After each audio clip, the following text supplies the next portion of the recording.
What if you want a well-spec'd burly hardtail for under 2,000 euros? Well, then you should consider this bike. It's a Canyon Stoic 4.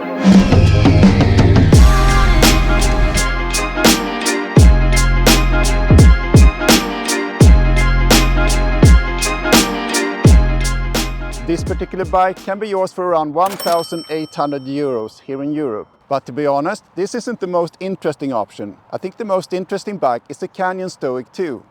That bike looks exactly the same like this bike, with different specs of course, but that costs only 900 euros. And for a well-built burly hardtail, I think that price is very hard to beat. There is some competition, of course. There's a bike from Decathlon, it's called the AM100 I think. And there's also the Specialized Fuse. And then there's the Trek Roscoe, which is very similar to this bike when it comes to numbers and geometry. And I will do a comparison video between this bike and the Trek Roscoe 9 I think it was, which I tested a few months ago. But for now, we're only talking about the Stoic 4.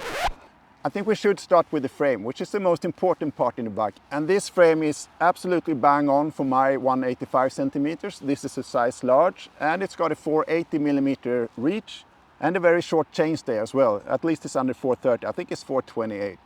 The stack height is not too high, it feels very balanced, and I feel this is very much an all-round bike. It's not only for gravity-oriented riding, it's a typical trail bike.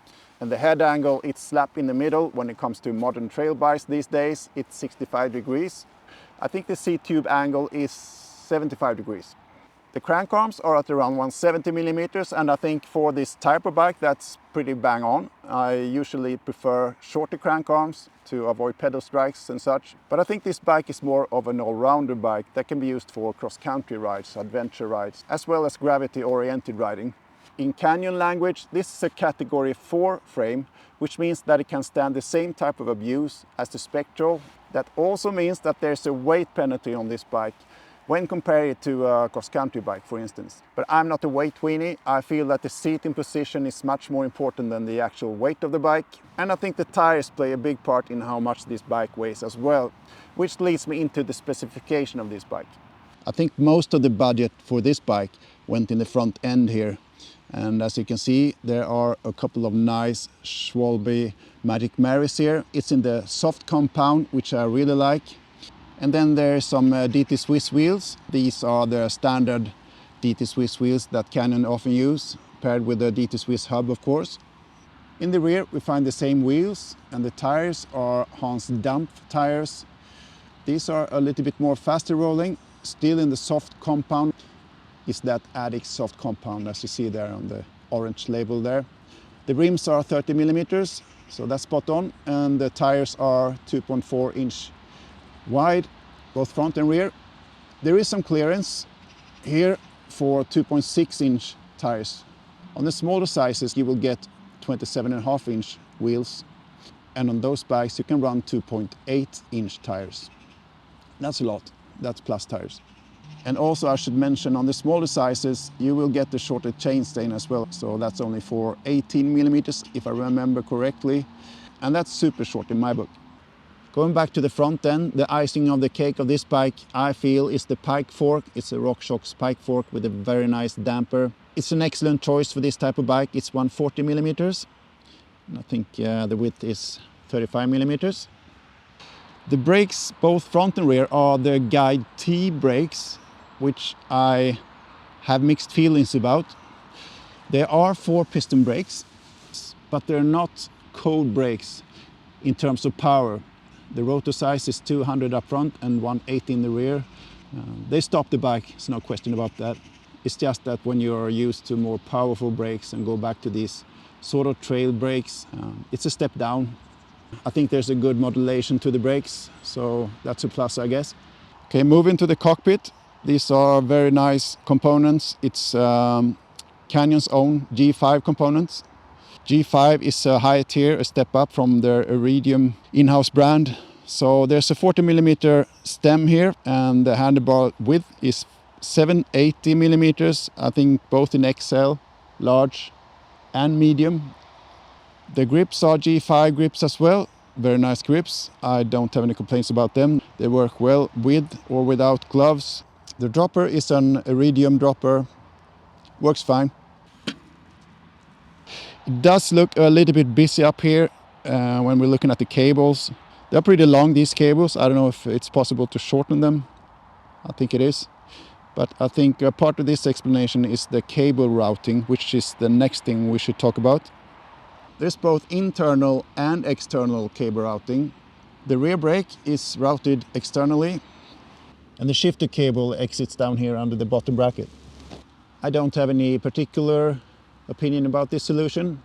Doesn't look as clean as a completely internal cable routed bike, but there are pros and cons with this. One thing, however, there are no sleeves inside the frame, so these cables rattle a little bit. You could put a zip tie here, I guess, to keep this tensioned a little bit. There is a SRAM NX drivetrain on this bike. The NX drivetrain is criticized by many. I feel it shifts very well. It shifts almost as well as the GX drivetrain. Not quite, but it's almost there. But the downside with this drivetrain is that cassette over there. It weighs around, I don't know, 500 grams or so.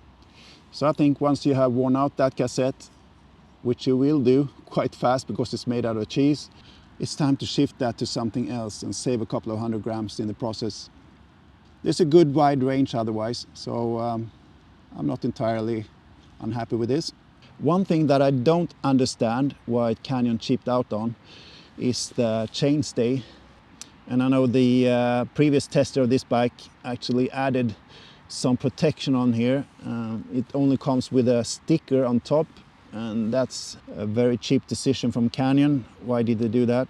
It can't cost that many euros to add a chainstay protector there. It does come with a good bottle holder though, works very well. Yeah, saddle, it's a personal thing of course. I feel this saddle is a bit too slippery for my taste. I end up going back and forth on this saddle all the time. And I do like the saddle that comes on the Spectre 125, for instance, a lot better. It's an ergon saddle. That's spot on. It's a personal thing, of course. Okay, enough talking. Let's hit the trails. For you Gothenburgers, this trail is Noise Margaret. I think it's a blue or reddish trail, I don't know. There are some reddish features, so it's a perfect proving ground for this bike. Super sketchy and wet today, and I'm so happy that I've got these good tires. This soft compound still slipping around like crazy here. God, I am usually a Maxxis fanboy, and these tires simply don't offer the same type of grip as a pair of Asta guys, but they're good enough. It's just a complete mess to ride in Sweden here right now. It's so slippery just about everywhere. This bike does work in those steep, slippery conditions, so that's nice. But I think I enjoy this smoother part a whole lot better.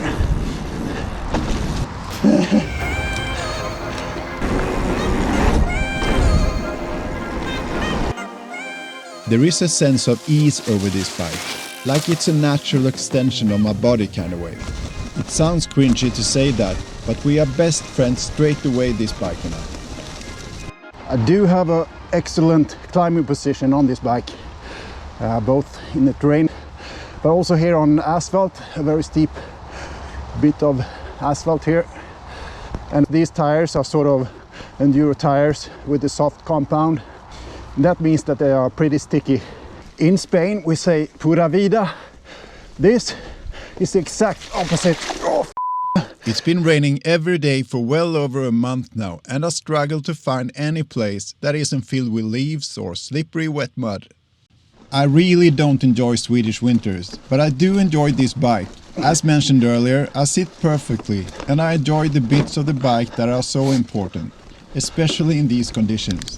I wouldn't want to change any angle or measurement on this bike, and I love the fact that the large portion of the budget is spent on a fantastic fork and great tires. Even the Stoic 2 gets the same tires as this bike, which is amazing considering the price of the budget Stoic. The only dry patch I found during this test month is up on the very top of Gothenburg, the old rubbish dump. This isn't the wrong place at all for the Stoic. It's an excellent jumper. In fact, it's one of the absolutely easiest bikes to jump with that I've ever had up here, and that's well over a dozen bikes. It's so flickable and well balanced both on land and in air, and makes me feel like a better rider than I am. I'm not paid to say this, but I do like Canyon as a brand.